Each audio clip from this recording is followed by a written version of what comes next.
বলেছিলাম না রোজ ভিডিও দেব, তো চলে এলাম রোজ ভিডিও করার জন্য।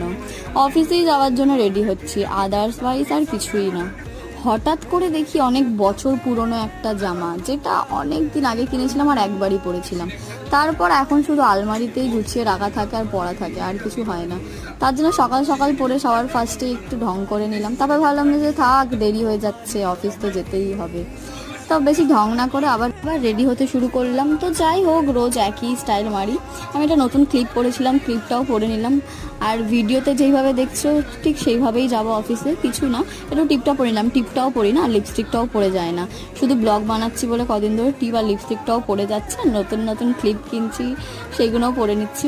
তো সবার ফার্স্টেই বলবো, প্লিজ আমার চ্যানেলটা সাবস্ক্রাইব করে দাও প্লিজ। তো ফাইনালি রেডি হয়ে গেলাম। রেডি হয়ে যাওয়ার পর সবাইকে বলতে যাচ্ছিলাম যে আমার চ্যানেলটাকে লাইক করো, আর সবাইকে দেখাচ্ছি ডিসলাইকের।